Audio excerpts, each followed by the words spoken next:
Meus irmãos e minhas irmãs, nos encontramos nesta segunda-feira, dia 9 de setembro, essa 23ª semana do Tempo Comum, para juntos meditarmos a Palavra de Deus.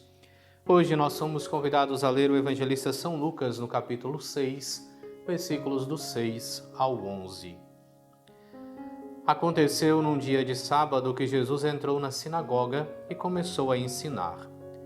Aí havia um homem cuja mão direita era seca. Os mestres da lei e os fariseus o observavam para verem se Jesus iria curá-lo em dia de sábado e assim encontrarem motivo para acusá-lo.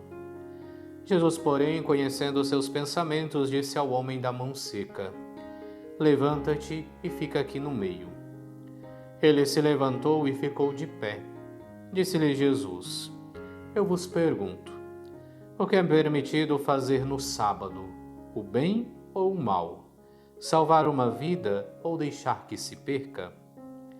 Então Jesus olhou para todos os que estavam ao seu redor e disse ao homem: Estende a tua mão. O homem assim o fez e sua mão ficou curada.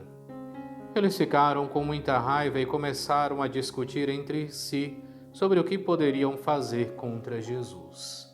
Palavra da salvação, glória a vós, Senhor.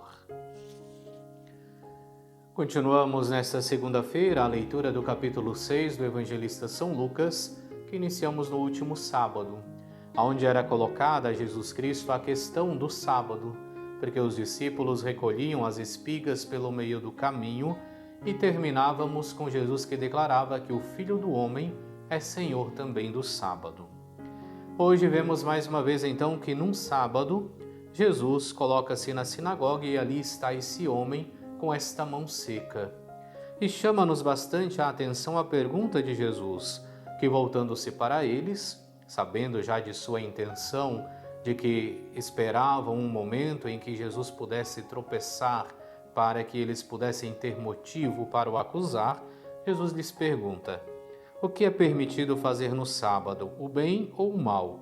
Salvar uma vida ou deixar que se perca? E aqui nós entendemos aquilo que é o pecado por omissão, porque eles não respondem nada, eles se omitem diante daquela situação. Talvez para não colocarem-se em maus lençóis, não traírem a lei, mas também não se colocarem em maus lençóis diante do povo. Mas, no entanto, Jesus vai e realiza um milagre.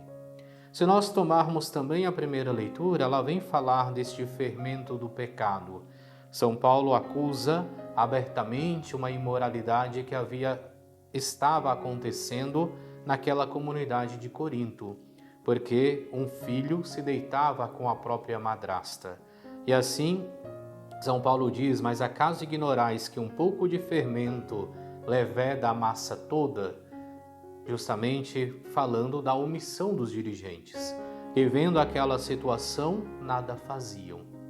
E diante disso, é claro, nós somos convidados a estarmos atentos para não cairmos neste pecado, que é o pecado da omissão. Quer vermos aquilo que está errado, quer vermos aquilo que está levando o nosso irmão para a ruína e não o corrigirmos. Não procurarmos resgatá-lo, porque às vezes achamos que aquilo não nos compete. Não, se nós sabemos que aquele irmão está no erro, que aquele irmão está no pecado, nós somos chamados a corrigi-lo. Claro, uma correção feita na caridade. Então nós poderíamos dizer que o alerta que a liturgia hoje nos faz é justamente para que estejamos atentos, para que o fermento do pecado não venha nos contaminar.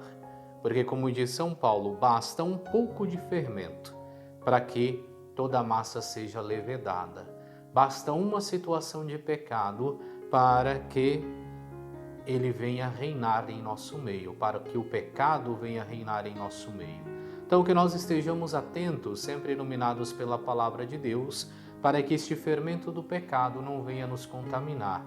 Principalmente aquilo que hoje nos é narrado por Jesus, aquilo que hoje nos é narrado por São Paulo, que é o pecado da omissão. Oremos.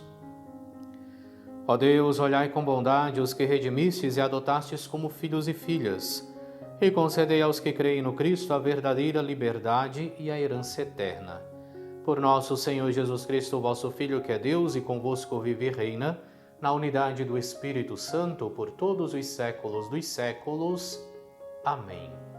E abençoe-vos Deus Todo-Poderoso, Pai e Filho e Espírito Santo. Amém.